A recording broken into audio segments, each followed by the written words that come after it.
અમદાવાદના બોડકદેવમાં ગોહિલ દંપતીના મોત મામલે રહસ્ય ઘેરાયું। ગોહિલ દંપતીના મોતના કેસની તપાસ એસીપીને સોંપવામાં આવી। એનઆરઆઈ ટાવરના સીસીટીવી બંધ હોવાની પ્રાથમિક માહિતી મળી।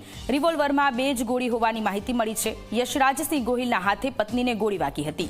સમગ્ર મામલે અનેક સવાલો ઉભા થયા છે। ગોહિલ દંપતીના મોતના મામલે એસીપીને તપાસ સોંપવામાં આવી છે।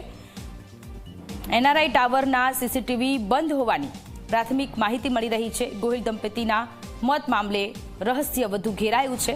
રિવોલ્વર ગોળ ગોળ ફેરવતા યશરાજસિંહ ગોહિલ કે જેનાથી ભૂલથી તેની પત્નીને ગોળી વાગી ગઈ હતી। માથાના પાછળના ભાગે ગોળી વાગી ગઈ હતી અને ઘટના સ્થળે જ તેની પત્નીનું મૃત્યુ થયું હતું।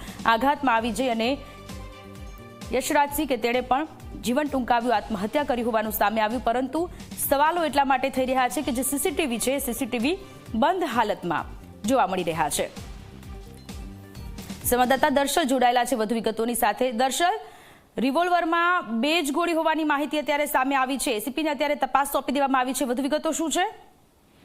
સોનલ, બોડકદેવમાં જે એનઆરઆઈ ટાવર ખાતે જે શક્તિસિંહ ગોહિલના ભત્રીજાનું એ મોત અને એની પત્નીના મોતની ઘટના કે જેમાં એ રહસ્ય હજુ પણ અકબંધ છે કે આખરે ઘટના શું બની હતી।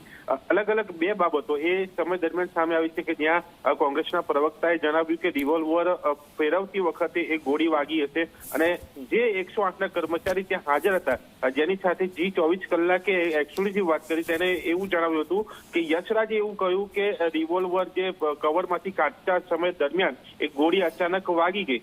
જો આ 2 બાબત હોય, અચાનક વાગી હોય તો એ ગોળી મહિલાના માથામાં કઈ રીતે વાગી, કેમ વાગી, એ પણ પ્રશ્ન ઉભો થાય। કારણ કે જો અચાનક વાગી હોય તો બીજા કોઈ શરીરના ભાગમાં એ ગોળી વાગી શકતી હોત, પણ માથામાં જ કેમ વાગી, આ એક બાબત છે। અને સાથે જ એ જગ્યા ઉપરના એટલે ટાવરના એ સીસીટીવી બંધ હાલતમાં મળી આવ્યા છે।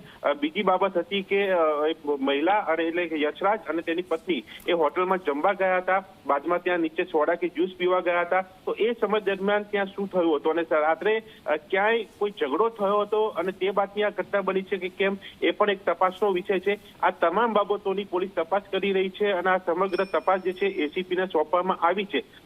હાલ આ એક કડીઓ જોડવાનો પ્રયાસ પોલીસ કરી રહી છે અને તે બાદ આગ લાગે છે કે હજુ પણ કંઈક બાબત સામે આવી શકે છે। પરંતુ હાલ ભલે આ બાબત જણાવવામાં આવી રહી છે કે ભૂલમાંથી કે અચાનક આ રીતે ગોળી વાગતા એ ઘટના બની અને પોતે આઘાતમાં આવીને યશરાજે પણ પોતાને ગોળી મારીને એ સુસાઇડ કર્યું, પરંતુ ચોક્કસ અહીંયા તપાસ થવી એક જરૂરી છે। તટસ્થ તપાસ થાય તો ચોક્કસ કારણ સામે આવી શકે અને આ રહસ્ય ઉપરથી પડદો ઉચકાય। જી દર્શલ, આભાર તમામ વિગતો માટે।